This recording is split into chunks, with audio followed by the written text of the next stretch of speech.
Para la gente nueva les cuento un poquito cómo funciona esta parte. Esto se llama la parte de la historia o del testimonio. Y la idea es que la persona que viene a compartir con ustedes les cuente un poquito qué hacía antes, cómo fue superando los obstáculos que son en muchos casos los mismos que ustedes van a tener que superar. Y al principio yo no entendía muy bien por qué existía esta parte del seminario, ¿no? Yo era economista, técnico, quería saber los números, la técnica de cómo se hacía el negocio, y poco a poco fui entendiendo lo importante que era crear una identificación con personas. Y si tú no te identificas esta tarde conmigo, tranquilo, ven el mes que viene y seguro vas a encontrar a alguien con el que sí, porque todos somos seres humanos diferentes. Y bueno, para esta parte yo tengo unas fotos, unas láminas que van contando parte de la historia y yo las voy a ir comentando. Entonces arranquemos. Esta es la primera, ese era yo.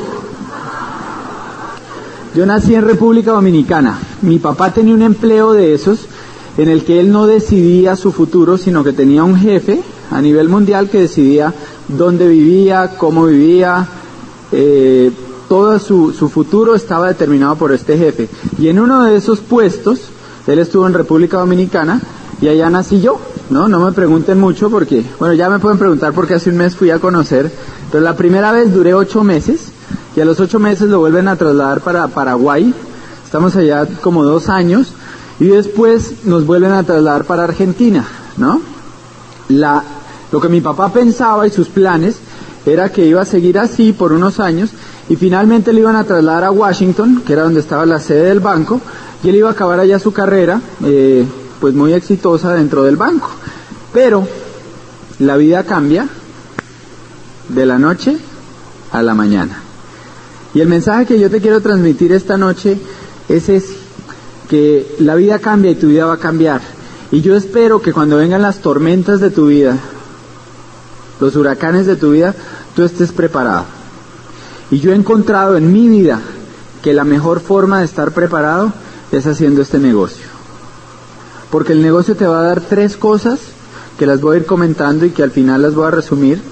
3 cosas que difícilmente otra actividad te las puede dar. Es más, no he encontrado ninguna que las dé. Entonces vamos a ir hablando de eso. Cuando estamos en Argentina, nace mi hermana. Esa es Adriana, mi hermanita.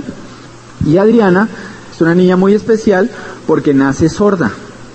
Adriana no oía, ¿no? Y entonces mis papás se dieron cuenta como al año y medio de que Adriana no respondía al sonido. Y yo me acuerdo como si fuera ayer, y yo estaba muy pequeño, me acuerdo la frustración de ellos.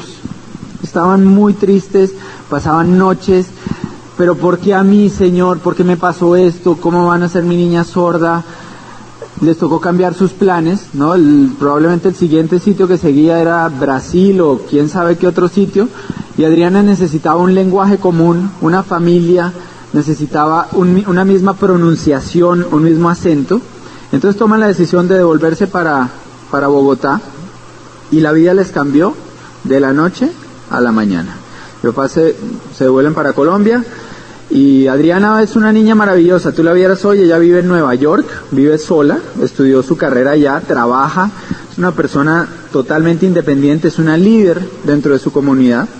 Y yo admiro mucho a mi mamá porque mi mamá le dedicó su vida a mi hermana, a sacarla adelante, y es una niña ejemplar. Todos conocemos a alguien así en nuestras vidas, ¿no? Que Adriana es para mí como un angelito que me puso Dios, que cuando yo digo no puedo, ¿no? Y pienso cosas negativas, pienso en ella y en lo que ella ha hecho y salido adelante, y como que no hay excusa, ¿no? Siempre que tengas una excusa y creas que tú no puedes, compárate con alguien más y fíjate de dónde han salido. Que no tengo dinero, ¿comparado con quién?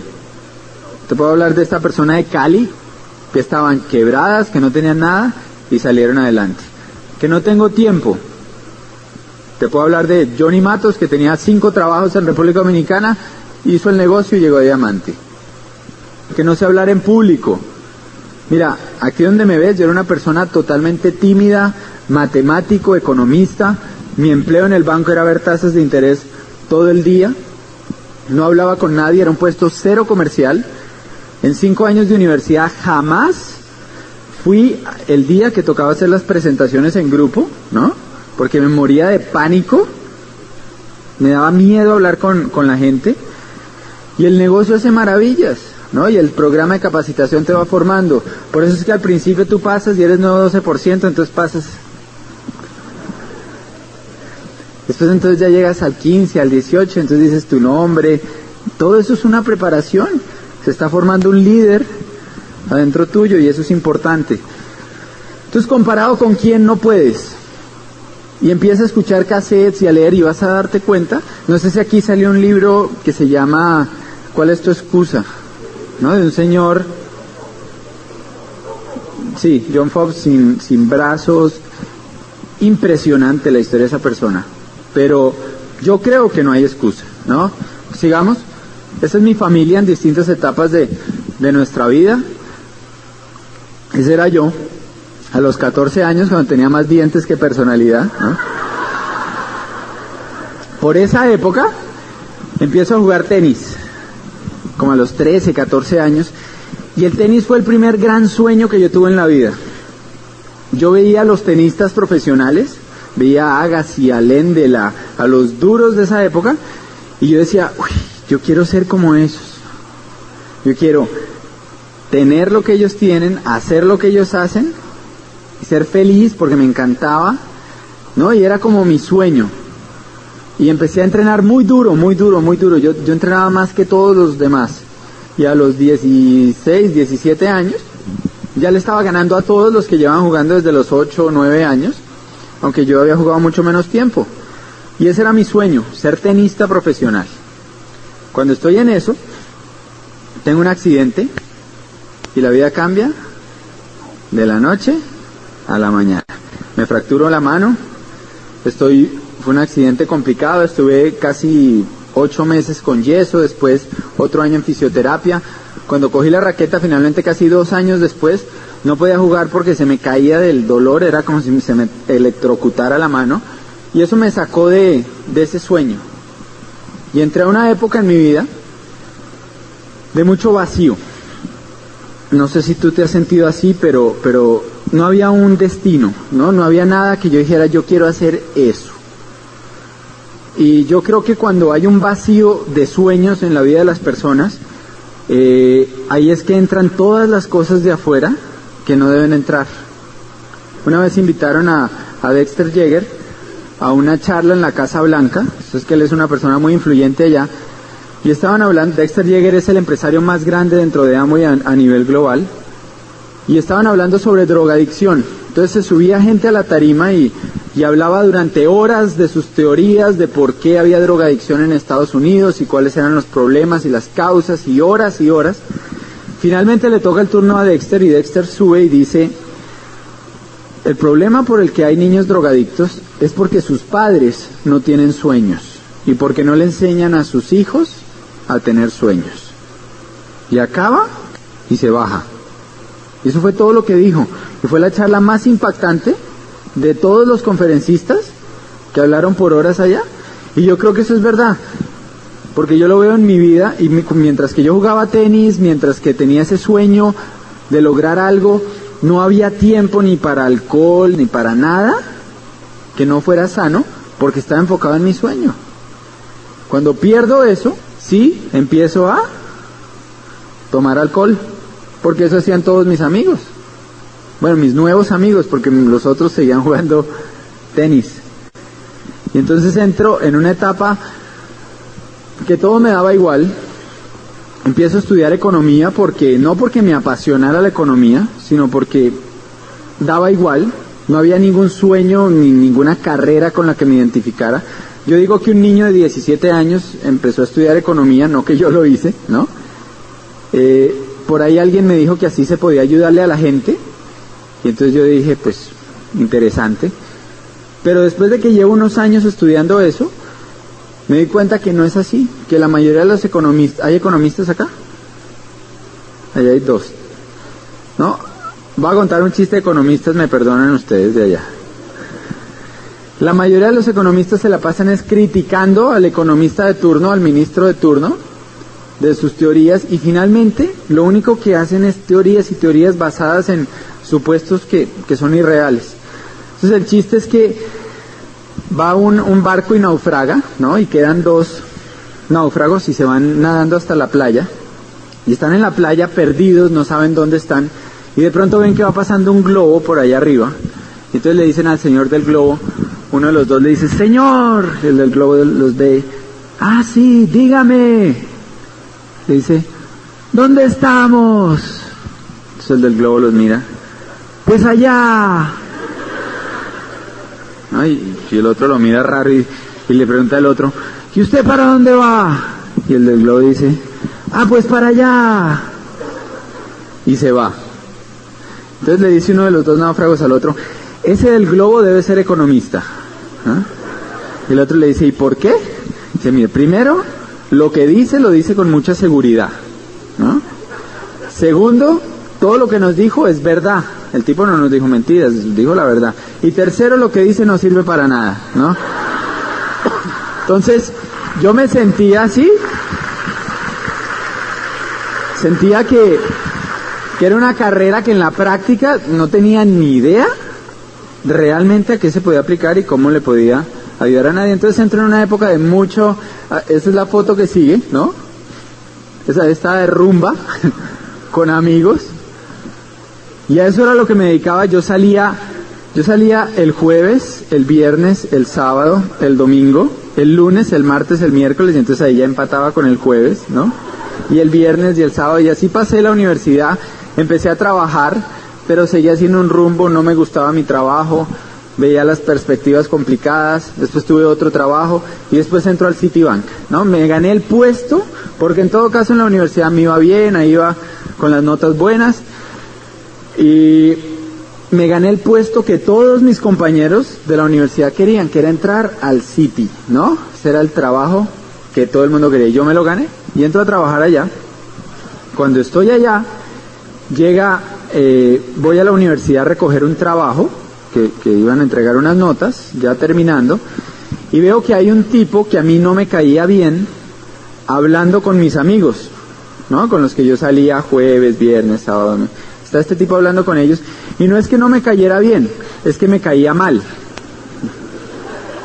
No, era un tipo de esos, yo no sé si conocen a alguien así, pero que cuando todos le rogábamos al profesor, aplace el examen, mire, denos más tiempo para que podamos estudiar mejor y no sé qué, era ese tipo que se paraba y decía, pues a mí no me parece porque yo sí estudié.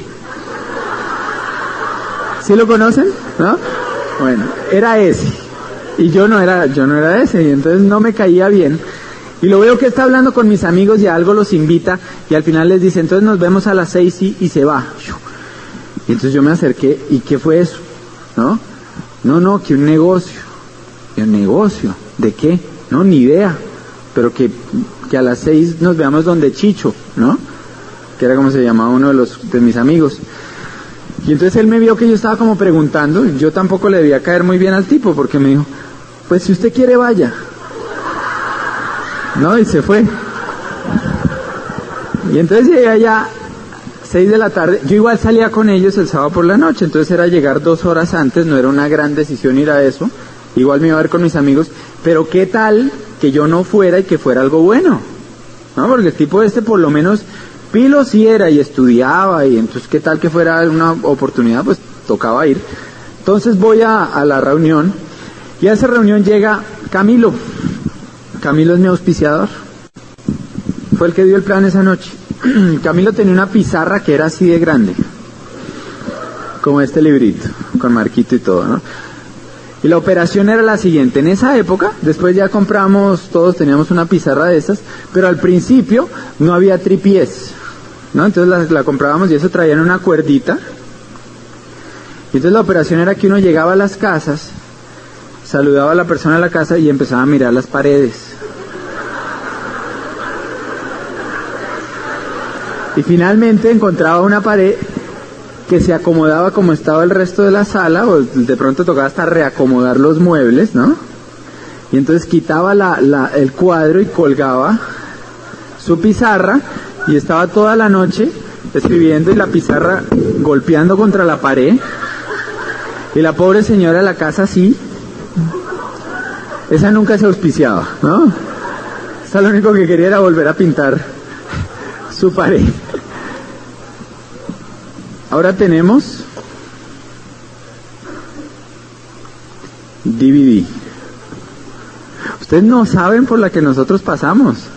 Yo estuve en la apertura aquí en Venezuela en el 98 y cargaba una pizarra de esas en tripié y me la pasé por todo Maracaibo, por Caracas. Cada vez que me subí en avión todos creían que llevaba una ametralladora y me requisaban y me la desbarataban y me tocaba volverla a armar. Ahora tenemos DVD, ¿no? O sea, la evolución del negocio, créanme que los nuevos la tienen fácil. Y entonces Camilo da el plan ahí, yo no le entendí nada, y en un pedazo, imagínense, economista, Citibank, ¿no? Yo sentado así con mi status pelatus, ¿no? Y entonces lo veo que en un pedazo dice, y entonces, si usted hace esto, si ustedes hacen esto, y si siguen así, entonces después van a llegar a una cosa que se llama esmeralda y diamante, y con todo y eso me sonó bueno, ¿no? Porque yo no lo veía como que yo iba a dejar mi carrera para hacer esto, sino como un negocio extra, adicional a lo que hacía. Y pónganse a pensar, lo que yo dije es, bueno, ¿cuánto me va a dar a mí el seguro social de pensiones en 5 años? Voy a tener 26. Nada. Y por hacer este negocio, de consumir los productos y decirle a mis amigos que hagan lo mismo, en 5 años me voy a estar casando, voy a necesitar esos $20,000, ¿o no? O sea, honestamente me parecía el negocio más estúpido que había habido en la vida. Yo estudiaba economía, negocios internacionales, negociación entre países, me tocaba leerme unas fotocopias con una letra así de grande, ¿no? Y unos libros de unos teoremas matemáticos complicadísimos. Consuma en su casa y dígale a sus amigos que hagan lo mismo. O sea, el que no hiciera eso era un estúpido, ¿no? Pensaba yo. Era lógico. Y entonces lo hice, pero tampoco estaba así entusiasmadísimo porque pues eran en 5 años acumulados, no me iban a cambiar la vida. Entonces llego a mi casa, el martes hay una siguiente reunión, llego a la reunión el martes, y a esa reunión va Carlos Eduardo Castellanos, ¿no? Uno de los líderes más grandes en Colombia, y él ya tenía una pizarra más grande, ¿no? Entonces empieza a explicar mejor, y Carlos Eduardo hablaba diferente, él tenía un lenguaje que yo nunca había oído, él hablaba de sueños, de metas, de romper obstáculos en la vida, ¿no? Yo estaba acostumbrado al ministro de Hacienda hablando de los indicadores del país. Y este loco, se nota que se acaba de ver un cassette, entonces decía, entonces tú metes primera, ¡ta! Y haces un mini Quicksilver, y metes segunda y haces un Quicksilver, y tercera y llegas al 21%, y cuarta llegas a esmeralda, y quinta eres diamante, y yo, ¿cómo? O sea, eso a mí me enloqueció. Entonces llegué a la casa entusiasmadísimo, ¿no? Le cuento a mi papá, papi, ahora sí encontré lo que quiero hacer. Entonces le traté de medio explicar, o sea, imagínense el desastre que fue esa explicación, y mi papá me mira, ¿no?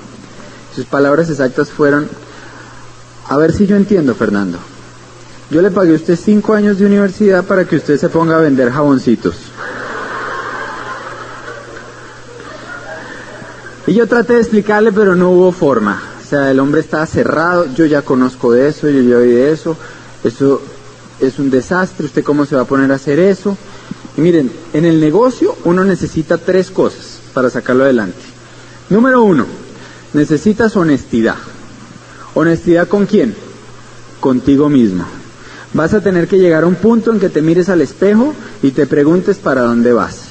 ¿Y qué va a pasar si no haces esto? Y eso fue lo que yo hice. Yo me había ganado el puesto que todos mis compañeros querían, pero Camilo, el que me mostró el negocio, me hizo una pregunta. Él me dijo, ¿dónde va a estar en 5 años si sigue haciendo lo mismo que viene haciendo? Entonces yo me busqué el que hace 5 años había ocupado mi puesto en el banco y me di cuenta que estaba vendiendo el carro para poder comprar nevera y electrodomésticos porque se iba a casar. Y yo acababa de poder comprar mi carro. Entonces decía, ¿y en 5 años voy a estar? Peor, vendiéndolo. Y entonces me fui más adelante, me fui 10, 15, 20 años en el futuro y encontré gente que llevaba en el banco 20 años que ganaba muy buen dinero, porque en ese banco hay gente que gana muy buena plata, pero tenían problemas de salud, estrés, gastritis, problemas familiares. Era gente que fines de mes se quedaban a dormir en la oficina. El estrés financiero es una cosa brutal porque son problemas de plata. Y cuando hay un problema de esos, alguien pierde su empleo. Entonces tú veías gente que llevaba ya 15, 20 años, que ya debían manejar la situación, y los veías fuera de sí, enloquecidos, histéricos, gritando. Y yo decía, Dios mío, esta gente no es y no hace, y muchos no tienen lo que yo quiero tener después de 20 años de trabajo. Entonces Camilo me mostró a los diamantes. Me dijo, mire esta gente, mire cómo viven. Me mostró perfiles de éxito. Mire las casas que tienen y mire lo que dicen y lo que hablan. Y encontré, ¿se acuerdan el tenis que tenía ídolos? Por segunda vez en mi vida encontré gente que era, hacía y tenía lo que yo quería ser, hacer y tener. Un punto de referencia. Alguien que lo había logrado. Entonces, así como antes, recuperé mis sueños. Y eso es algo valiosísimo. Y entonces, número 1, tienes que ser honesto. ¿Para dónde vas? Número 2, tienes que ser humilde. Tienes que aprender de gente que ya tiene el resultado en la mano. Porque esa gente no se lo inventó, esa gente lo aprendió a su vez de otros y otros y otros que tienen el resultado. Cuando yo empecé el negocio, a mí eso me costó trabajo, porque Carlos Eduardo era un veterinario que no había acabado su carrera, que estaba quebrado cuando empezó el negocio, tenía deudas, y yo lo miraba y no veía en él, por eso, un maestro. Y me tomó tiempo, golpes, caerme, darme cuenta que de mi manera no me iba a funcionar, y entonces fui humilde, fui donde él y le dije, ok, tú tienes el resultado, porque ya lo tenía, dime cómo lo hago. Eso es clave, que tú tengas la humildad de aprender de la gente que ya lo logró. Y que dejes a un lado el estatus y todos tus antecedentes. Si tienes 5 carreras, 5 profesiones, 3, 2, buenísimo, pero no dejes que eso se vuelva un obstáculo para ti. Úsalo como un trampolín, pero sé humilde y aprende de los que en esto ya son exitosos. Y por último, tú necesitas madurez. Y algunos dirán, y yo vine aquí un domingo a las 5 de la tarde a que un muchachito me diga que tengo que tener madurez. Y te digo, sí, a mí me trajeron desde Colombia en un avión, me mandaron a Barquisimeto, a Valencia, ahora me trajeron aquí para decírtelo. ¿Necesitas tener madurez? Ahora te voy a decir una cosa. Gracias. ¿Qué es madurez como yo lo estoy hablando? Dexter dice que una persona madura es una persona que confía en sus decisiones de adulto y no las cambia porque los otros opinan cosas diferentes. Eso es una persona madura. Tú viste en esto una oportunidad, viste un negocio, viste algo para ti, para tu familia. Confía en ti, confía en lo que viste. No dejes que otra persona que no ha visto lo que tú sí viste cambie tu forma de pensar. Es tu autoestima, no la dejes en manos de los demás. Entonces cuando mi papá me dijo a mí eso, yo no sé si yo era muy maduro, pero por lo menos terco sí era. Entonces yo lo miré y por dentro pensé, qué lástima que él no lo entendió, pero yo le voy a demostrar que esto sí es verdad. Y esto en vez de detenerme va a ser algo que me va a motivar a salir a trabajar. Y empezamos a trabajar. Y duré unos meses haciéndolo a mi manera, lo que te conté no funcionó. Finalmente llegó Camilo un día y me dice, Fer, hay una convención en Panamá. Todavía no había convenciones en Colombia. Entonces yo le dije, pues qué bueno para los panameños, ¿no? O sea, eso no era conmigo. Entonces me dice, no, vamos. Me dice, a ver, Camilín, de esto no me estoy ganando todavía gran cosa, estaba como al 6%, ¿no? No estoy teniendo resultados. Me tocaría pedir permiso en el trabajo, que no me lo van a dar porque llevo menos de un año y pues todavía no tengo vacaciones. Me tocaría conseguir el dinero, que son $800, y mis ahorros de toda la vida son como 300 o 200. Irme allá, y el negocio todavía no da para eso. Y entonces Camilo tiene una forma de hacerlo pensar a uno. Entonces me dice, a ver, hay 4 opciones.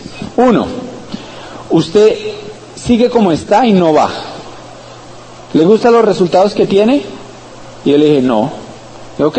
¿Qué lo hace pensar que si sigue haciendo lo mismo, va a obtener resultados diferentes? Hay que ir a aprender para hacer algo distinto y conseguir otro resultado. 2, usted no va y no hace el negocio. Nunca va a saber si esta es la gran oportunidad que Dios le había mandado. 3, le dice, usted va, ve el negocio en grande, lo entiende y se da cuenta que no es para usted. Y deja de perder su tiempo y de paso deja de perder el mío. Y por último, usted va, se da cuenta que si es para usted, llega en 3 meses al 21%, recupera ese dinero y su negocio se dispara. Yo no sé si esa lógica funcione para ti, pero para mí funcionó increíble. Faltaban 10 días para la convención. Entonces yo dije, bueno, pues si ya me voy a ir para allá, llevémonos a alguien, ¿no? O sea, ya estoy adentro, vamos a llevarnos a alguien. Tenía 3. Entonces me conseguía uno, que era el más loco de los 3, para que me acompañara. Y ese se fue conmigo. Yo no te puedo explicar lo que pasó en esa convención. Si nunca has ido, nadie te lo puede explicar, tienes que ir para darte cuenta. Pero fue algo adentro. Me di cuenta que yo podía hacer esto. Yo tenía el paradigma de que yo era muy joven y de que la gente no me creía y no sé qué. Y allá había un diamante que había calificado diamante como a los 24, 25 años, ¿no? Entonces yo dije, joven, estoy esquedado, ¿no? O sea, me voló el paradigma de una, además fue el primero que habló. Después empezaron a hablar otros y yo me di cuenta, yo sí puedo hacer esto. Y me convencí. Llegué y en 3 meses estaba al 21%. ¿Y te acuerdas el loco el que me llevé? El siguiente mes que yo califiqué, abril de 1997, calificó. Un mes después de mí. Él acaba de entrar al negocio cuando me lo llevé para allá. Esa es una pata que nunca en todos estos años ha bajado del 21%. Jamás. Y me ha generado siempre, cuando tú tienes una línea al 21 te genera un 4%. Bueno. Esa es una línea que tiene varios platinos y ahorita el seminario pasado rompieron además unos rubíes. Es una línea que genera bastante más de eso, del mínimo. Tienes que tener tu gente ahí, porque esa es la gente que se te va a disparar. Eso nos compró el apartamento. No, esa promoción. Entonces, sigue. Ahí está la calificación que fue después de eso. Dale. Empezamos a viajar. El primer viaje fue a Michigan, a conocer la corporación. Dale. Ahí fue cuando me puse juicioso. Fíjate, en el año 2000 me invitan a dar un seminario como Rubí. Es en una ciudad pequeña al norte de Colombia, en La Guajira, que se llama Maicao. Y estoy allá y 10 minutos antes de subir a tarima a dar el seminario, estoy hablando con la persona que me va a presentar. Y estaba hablando con ella y fui a moverle esta mano y no se movió. Y entonces no se movía y le dije, no se me mueve la mano. Entonces me miró y de pronto ¡fum!, se me desconectó todo el lado izquierdo. No podía abrir el ojo, la boca, hablaba con media boca, ningún músculo respondía del lado izquierdo, absolutamente ninguno. Y fíjate lo que hace el programa de capacitación del negocio, ¿no? Porque la vida te cambia de la noche a la mañana, pero lo que es estar preparado, todo el tiempo pensando positivo. O sea, yo sabía que no era una gripe o era algo así, algo era, ¿no?, complicado, pero tenía fe y estaba positivo y pidiéndole a Dios positivo. Entonces pedí el teléfono, me lo pusieron acá, llamo a mi mamá, mami, no te preocupes, pero tengo medio cuerpo paralizado, ¿no? Las cosas que le hacemos a los papás, ¿no? Dios mío. Positivo. Y entonces llega el médico, me llevan para el hospital, me hacen exámenes, tuve un infarto cerebral a los 24 años, ¿no? Eso es algo realmente extraño.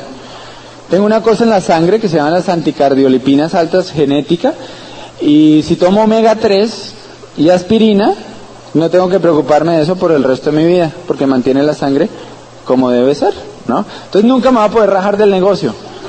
O sea, malo, cliente de omega 3, ¿no?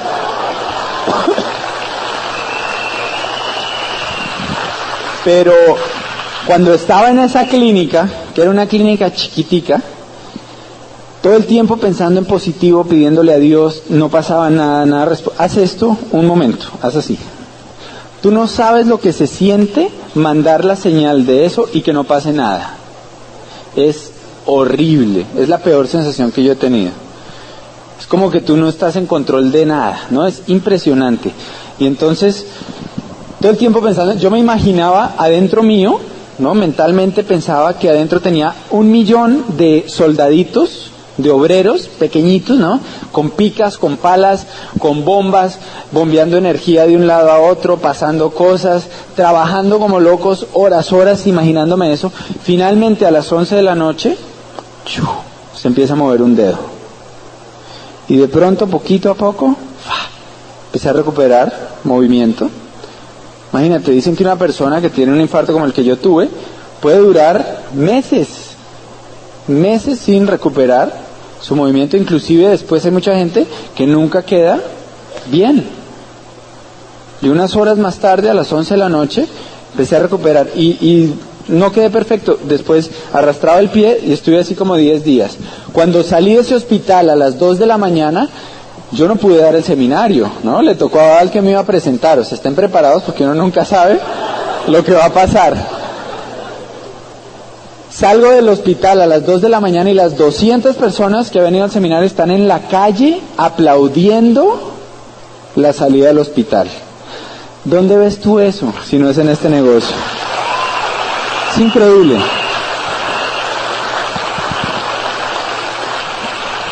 Y eso me puso a mí a pensar mucho. Tuve una depresión que me duró 8 días. Dicen los médicos que eso puede durar también meses. A mí me duró 8 días. Pensé mucho y decidí ponerme juicioso, ¿no? Miren mi cara de juicio que tengo ahí. Y como que me preparé para cosas grandes. Y en ese momento en mi vida, Dios me mandó a Cata, ¿no? En el año 2000, yo la conozco, dale, esa es Cata. Bueno, esa era, no vayan a pensar, ¿no? Ahora ya creció. Dale, esa es Cata. Cata fue modelo. Sus papás tuvieron una quiebra económica y a ella le tocó pagarse su carrera universitaria modelando. Es diseñadora y bueno, eso fue amor a primera vista. Nosotros nos conocimos y 15 días después decidimos casarnos. Eso fue en mayo del 2000. Y unos meses después fui a una convención que había en Miami y entonces estaba Mario Orsini y íbamos en el carro, iba Mario, Betty, Camilo, Pinto, mi auspiciador y yo. Y entonces estoy hablando y entonces les digo que me voy a casar, pero que no sé cómo hacerlo, que no queremos hacer una boda así, pues el vestido y las invitaciones y meses, que eso es un desenfoque ahorita, es mucho dinero que no teníamos, que queríamos algo práctico. Y entonces Mario tiene una risita, ¿no? Entonces saca su risita y mira en la billetera y saca un papelito, ¿no? Y se voltea. Y el papelito decía, permiso para casar. Y entonces yo llegué y le conté a Cata, y Cata me dice, pues casémonos en el crucero. El crucero era un mes después, que era el viaje de liderazgo de ese año. Cata no hacía el negocio y al principio ya no lo quería hacer, ¿no? Me decía, ese es tu negocio, ¿no? Yo tengo mi profesión. Después de que fue al crucero, eso era nuestro negocio, ¿no? Y entonces nos casamos, y ahí hay fotos, dale, en el crucero, por las Bahamas al atardecer, el sol poniéndose. Ahí está Mario casándonos. Me salió gratis el matrimonio. Si estás aquí con tu novia y piensan casarse, mira, haz el negocio, ¿no? Nada más por eso vale la pena. Ese es mi hijo. Dale, ahí se está visualizando para diamante. Dale. Y ese es mi papá. Te voy a contar una historia de mi papá. En el año 2000 nos casamos, empezamos a trabajar juntos en el negocio y empezamos calificación Zafiro en el 2001. Faltando una semana para la calificación, estábamos en agosto, en la última semana, mi papá venía comportándose extraño. Tenía, no sé, parecía que cojeaba de uno de sus dos lados, no se afeitaba sino media cara. Yo le dije a mi mamá, pidamos una cita al médico y lo llevamos un viernes por la noche, Y la siguiente llamada que recibí fue el sábado a las 5 de la mañana, un médico diciéndome: Fernando, su papá tiene un tumor cerebral, tiene 3 meses de vida. Es un tumor que se llama glioblastoma. Nadie ha sobrevivido a ese tumor más de 6-8 meses y el de su papá pues está ya desarrollado. Vamos a hacer una cirugía porque hay que hacer algo, pero realmente pues planeen sus cosas porque la expectativa es de 3 a 6 meses. La vida cambia de la noche a la mañana.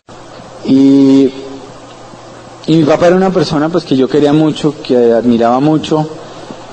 Y a mí eso realmente me golpeó mucho, o sea, me impactó mucho. Yo me acuerdo que le dije al médico, cuando llegué al hospital, le dije: doctor, mire, yo le agradezco, yo sé que usted es un profesional, sé que me tiene que dar su opinión médica, pero yo le voy a prohibir a usted que usted le diga a mi papá lo que usted me dijo a mí.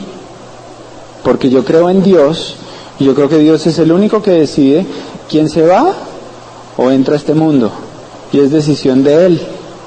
Entonces le voy a prohibir que usted le diga eso a mi papá. Y mi papá jamás oyó esas palabras y vivió 3 años y medio. Es un récord a nivel mundial con ese tipo de tumor. De esos 3 años y medio, murió en abril pasado. Tuvo 1 año y medio muy buenos, buenísimos, que hasta jugó golf, la pasó súper bien. Él era muy acelerado, entonces fue como un año para tranquilizarse, para hacer buena relación con todos nosotros. Y yo tuve el placer de dedicarme a él a ser hijo, tiempo completo. Esa fue mi profesión durante 1 año y medio. Yo llegaba a la casa de él a las 8 de la mañana, que mi mamá tenía que salir a trabajar porque ellas tienen una empresa familiar y ella es la gerente, y me podía quedar con él hasta las 5 de la tarde. Lo acompañaba a quimioterapia, radioterapia, almorzaba con él. Me quedaba por las tardes leyendo con él. Me conseguí un libro, le leía libros del sistema de capacitación. Y me conseguí un librito que se llama Chocolate Caliente para el Alma, de quien ha logrado sobrevivir. Entonces son puras historias de gente que ha sufrido cáncer y enfermedades terminales y han salido adelante. Y yo le leía eso, y le leía, y él me miraba, le daba fe. Y yo por eso te digo que hagas el negocio. Porque el negocio te va a dar 3 cosas que difícilmente otra cosa te las va a dar. Número 1, te va a dar el tiempo para que en las tormentas de tu vida te dediques a las cosas que son realmente importantes. La satisfacción de haber pasado ese tiempo con mi papá, nunca nadie me la va a quitar. Yo siento una paz inmensa por el amor y por lo que pude compartir con él en ese tiempo.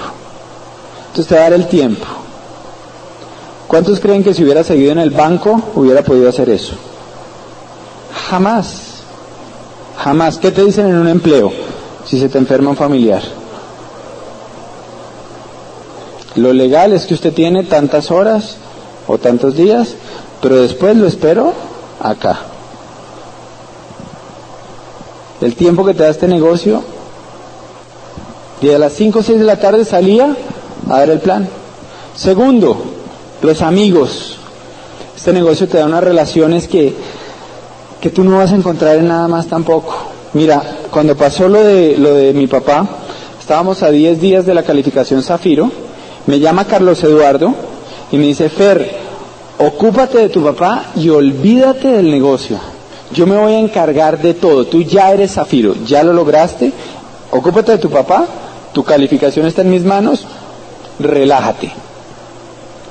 Y entonces habló con gente del equipo de apoyo y estaba Mario Orsini llamando desde Argentina, Mario que tiene negocio en 17 países, miles de personas, llamando desde Argentina gente del grupo a promoverle sus metas, Betty llamando desde Atlanta y Carlos Eduardo encima de todo y toda la gente del equipo metida ahí y yo con mi papá. Los amigos que te da este negocio no te los va a dar, es difícil que te los dé alguna otra cosa. Tú puedes salir adelante y hay luz al final del túnel y se puede sacar algo bueno siempre de una situación que viene aparentemente como una maldición. Eso te lo da el programa de capacitación conocer la gente y la relación que tú vas desarrollando con Dios. Esas 3 cosas es lo más importante por encima del dinero que te da el negocio y que yo he encontrado. Y yo por eso te digo, hazlo, vale la pena. Por esas 3 cosas vale la pena. Porque van a llegar las tormentas de tu vida si es que no han llegado aún. Y yo espero que tú estés preparado. Y les voy a contar algo que pasó después. Del 2001, desde la enfermedad de mi papá hasta ahora, fueron años bien duros. Fueron años de salir corriendo para el hospital. A veces yo iba a ciudades a trabajar el negocio y me llamaban de urgencia y me tocaba devolverme y salir al hospital y hacer esto y lo otro. Y llegó un punto en que mi papá se convirtió en mi excusa para no progresar. Nosotros llegamos a Zafiro y nos quedamos ahí 3 años largos. Y no progresábamos. Y en mi mente, mi excusa era mi papá. Y empecé a transmitir esa excusa y la gente me la creía, porque es una buena excusa, ¿o no? Cata, mi esposa, me lo creía. La línea de auspicio, el equipo me lo creía. Decían, no, es que Fer ahorita está pasando por una situación muy difícil, hay que darle tiempo, esperar. Y todo el mundo me consentía mi excusa. Y te voy a contar lo que pasó. Hace un año sale el programa de incentivos. En ese momento mi papá había quedado pues en una cama sin hablar, sin caminar, sin comer, con una sonda, ¿no? Con enfermera pues 24 horas. Sale el plan de incentivos y salen los bonos nuevos que lo que hicieron fue que crearon un negocio nuevo, espectacular. Y me siento yo con Cata, le digo, amor, hagamos el negocio ahora, vamos a calificar ahora, este año, vamos a hacerlo. Y Cata me dice, Fer, pero la situación de tu papá no ha cambiado, o sea, todo está igual, antes está peor, no es el momento. Yo le dije, ¿sabes qué? Pobrecito mi papá, fuera de que está en una cama, enfermo, sin hablar, sin comer, sin caminar, fuera de todo eso que le toca a él aguantar, le toca aguantarse un hijo mediocre que no hace lo que tiene que hacer en su vida y se escuda bajo la excusa de él. ¿Y sabes qué? Yo estoy seguro que si mi papá pudiera hablarme, lo que me diría, como lo hizo todo este tiempo, es, Fer, sígueme queriendo, sigue consintiéndome, sigue pasando tiempo conmigo, pero ve y lucha por tus sueños, porque se te está pasando la vida. Y ya no le quiero echar más la culpa a él, y de hoy en adelante nunca le vamos a volver a echar la culpa a él de nuestra falta de decisión y de progreso. Y empezamos a trabajar. Y te voy a contar algo que para mí es un milagro. En marzo empezamos la calificación. Y estamos en el último día, estamos en la última semana, faltan 5 días para que se acabe el mes, trabajando fuerte esa tercera línea, porque Esmeralda son 3, ¿no? Y 2 ya estaban sólidas, ya, de hecho ya habían calificado a platino, pero la tercera estábamos ahí, y faltando 5 días recibo una llamada de mi mamá, 5 de la mañana, Fer, vente para acá porque tu papá está convulsionando y está, no sé, cualquier cosa puede pasar. Salgo para la casa de ella, llego allá, mi papá está muy mal, nos pasamos a dormir a la casa de ellos durante todos esos días y yo seguía cuadrando cosas del negocio cerca. Hay un centro comercial que queda a una cuadra, entonces, y había un café y ahí cuadraba todo. Entonces planes, asesorías, comercialización, Cata hizo gran parte del trabajo. Íbamos y volvíamos todo el tiempo, esos 5 días. El último día, estoy hablando con un socio nuevo, me da su orden para registrársela por internet, quería que yo se la hiciera, me da el pedido, tengo una computadora laptop, entonces estoy ahí, meto el pedido y con ese pedido ya empezábamos la calificación de Esmeralda, eso cerraba la tercera pata. Cierro el computador y en el momento en que bajo la tapa, exactamente en ese momento entra la enfermera. Dice, Fer, vengan, Fernando, vengan que su papá se nos quedó. Fue instantáneo. O sea, acabamos eso y en ese momento mi papá murió. Y eso fue en el segundo exacto. O sea, yo lo veo como si él estuviera esperando a que nosotros empezáramos esta calificación para poder descansar en paz. Y él dejó de ser nuestra excusa y se convirtió en nuestra razón. Y desde ese momento y desde antes dijimos, vamos a dedicarle este trabajo y esta calificación a él, que sea por él y que la gente oiga de él y sepa.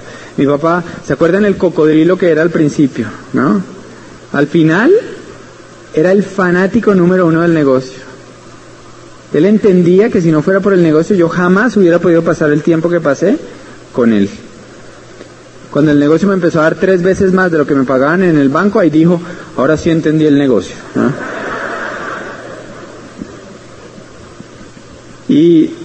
Y este triunfo se lo dedicamos a él. Este triunfo de Esmeralda es de mi papá.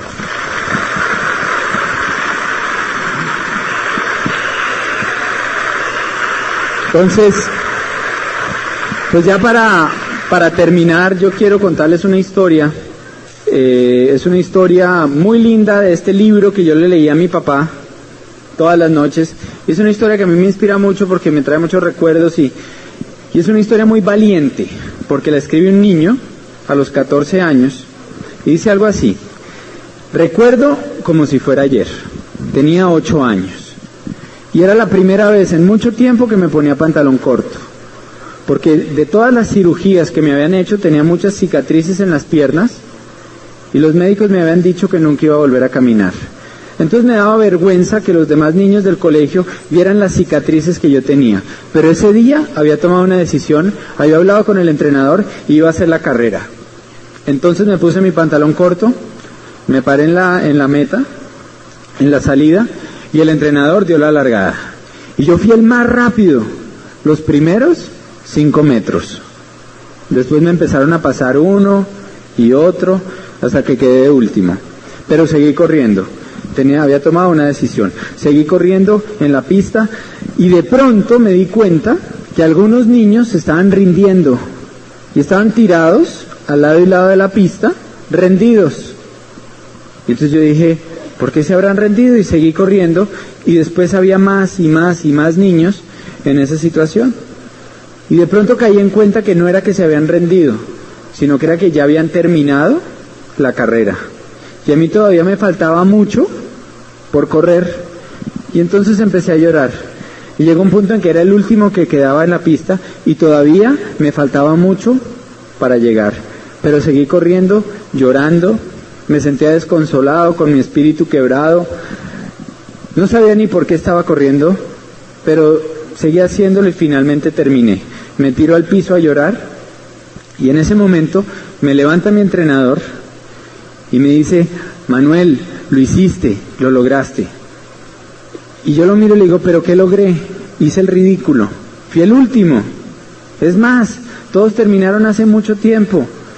Y él le dice, ¿tú no te das cuenta que tu carrera es mucho más larga que la de estos niños? Y que hace unos años te dijeron que no ibas a vivir y que no ibas a volver a caminar. ¿Se te olvida eso? Tu carrera hoy fue mucho más larga y la conseguiste. Y eso hace que tu triunfo sea mucho más valioso.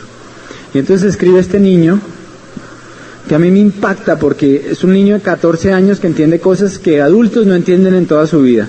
Y escribe, y entonces entendí una de las lecciones más grandes de mi vida, que las carreras importantes de la vida no se trata de llegar primero, se trata de acabar lo que tú comenzaste. Y este negocio, creo yo, que es la carrera más importante que tú vas a correr en tu vida. Porque esto va a hacer un impacto en ti, en tus hijos, en tu familia, en tu comunidad, en tu país y en Latinoamérica. Te van a invitar a otros sitios a que tú des testimonio de tus obstáculos y vas a llevar fe y esperanza a otras personas. Y vas a impactar el mundo. Entonces vale la pena. Esto no es como tomar un curso de inglés o unas clases, esto es algo que vale la pena. Porque el impacto que vas a crear va a hacer que tu vida trascienda, sea algo grande y que tus hijos sean mejores personas por ver el ejemplo en ti. Entonces el mejor mensaje que yo te puedo dejar es nunca te rindas, nunca te rindas, nunca te rindas. Acaba tu carrera, acaba tu carrera de diamante y nos vamos a ver en las playas del mundo. Que Dios los bendiga.